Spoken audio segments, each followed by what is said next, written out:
Hello, I'm Nathan Miller. I was newly called as an emergency preparedness specialist in Fern Prairie Ward. I want to talk a little bit about what I know about it so far and a little bit of preparedness that our stake has emphasized that we should work on, and emphasize that I am taking this journey and learning just like the rest of you.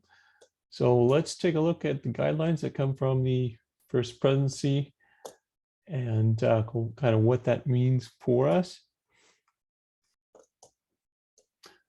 Okay, this is the pamphlet called All is Safely Gathered In.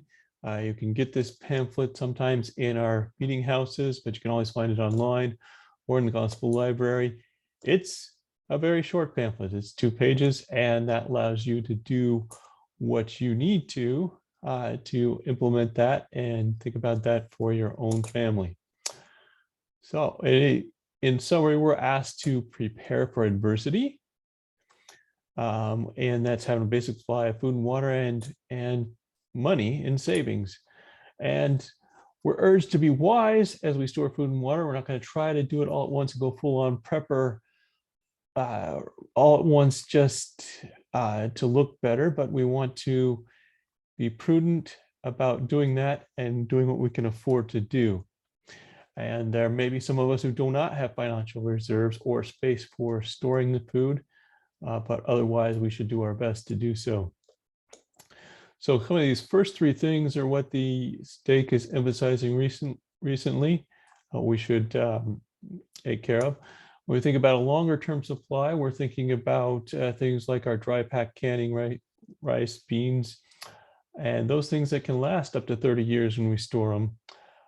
But it is not necessarily intended that that's what we're going to be eating all the time. And so we're talking about a 3-month supply of food that's part of our normal daily diet.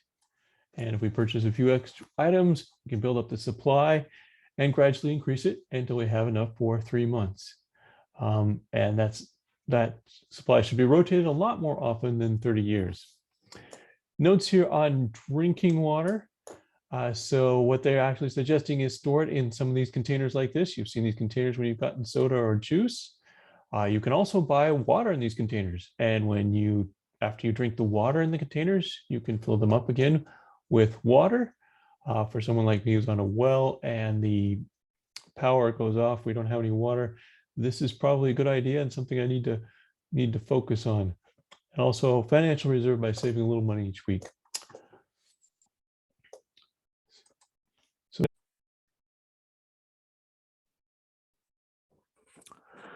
Okay, we have some breaking news for you here today.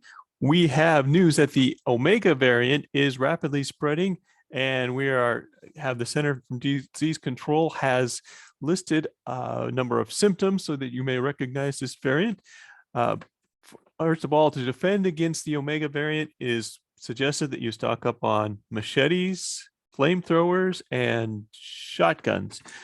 To recognize the symptoms, you should look for the following symptoms in anyone who has the Omega variant. You should see partially decomposed flesh, vacant expression, impaired mobility, and an appetite for human flesh.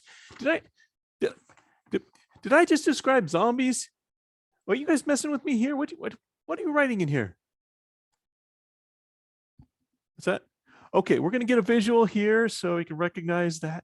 Zombies, come on. Okay, let's get a visual here. Okay, so based on this visual, you should be able to recognize the symptoms of the Omega variant.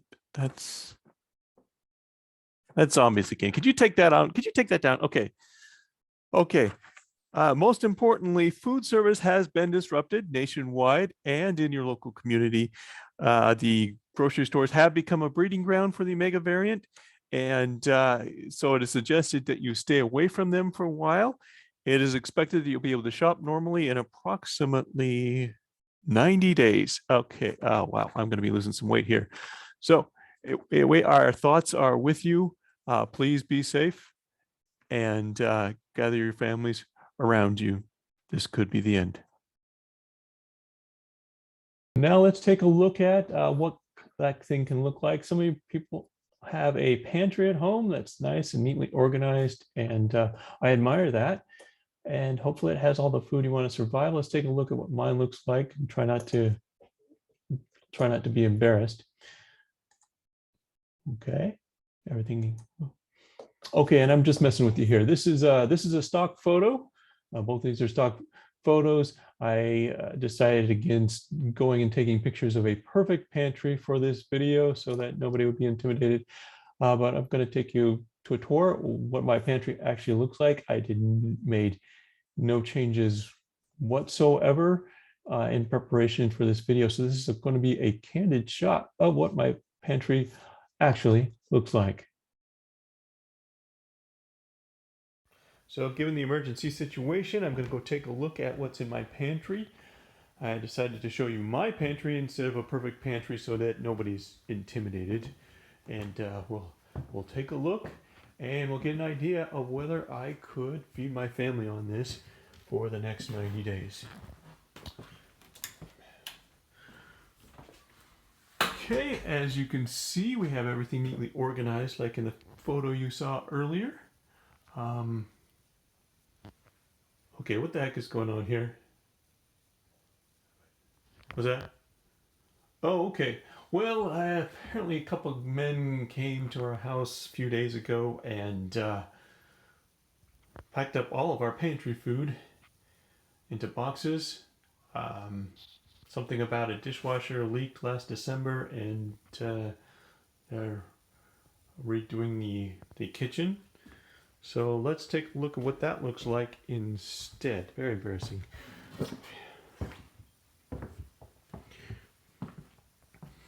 Okay, here we have a number of boxes of various items.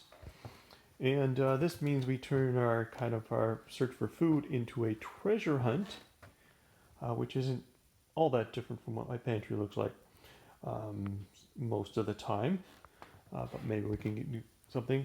A few medical supplies and some, garbage bags, that sort of thing. And so I have to think about. Some of you have been stockpiling, which is important that we stock up on things as we go. Also consider whether what you have will actually feed you for 90 days and whether it's the right thing. And that's what I'm kind of going to look at now as I'm putting these back on the shelves in a few weeks. One of the things I can do is look at expiration dates, and I usually consider expiration dates as a kind of a suggestion. Best by December 2023. Okay, that's good. But if I run into a can that has expired since my daughters were in kindergarten, that's probably one I need to get rid of. So let's take a look here. Okay, we've got okay, April 2020. Well, that's fairly recent. Maybe we can keep that around. But here's one of my favorites here, and this one, Best by March 18th, 2015. Wow. This is sweetened condensed milk. If we open this, we'll probably find it all brown on the inside, which saves me the trouble of making dulce de leche. So I actually do like keeping some of these around that are sweetened condensed milk, against my better judgment, of course. This one only expired in July 2020, so it will be interesting to see if we get any good dulce de leche out of that. Some of you are fortunate enough to have extra freezer space in your garage or in a place where you have a place to store a freezer. Take a look at what something of this can carry. You can probably stock up your family on all the frozen items you need for 90 days if packed properly. This freezer in particular probably needs me to do some defrosting here and a little bit of reorganizing. But I have been very motivated by food and able to put some food in here, some of which my kids might actually eat when I prepare it. Some places where you might be able to stock up for a freezer like this are Costco, as many of you know, and a place called Smart Food Service, where they actually have restaurant supplies. Okay, so you may be starting from scratch, or you may have boxes all around your house that you're trying to sort through and what your pantry is. Let's all take a chance and see what we can do to have a 90-day supply and be prepared to feed our family and and those around us. Thank you, and I'd like to, if you hope you can like to continue the journey with me as we both learn about this, and we're going to. If you would like to have a visit on your site and like to share what you have done, that is a possibility. So we can each learn from each other and what we're doing as far as home preparation and storage. And don't forget to comment below if you have some ideas about storage that you can share with the group. Like and subscribe, and we'll make this sort of thing work. Thank you.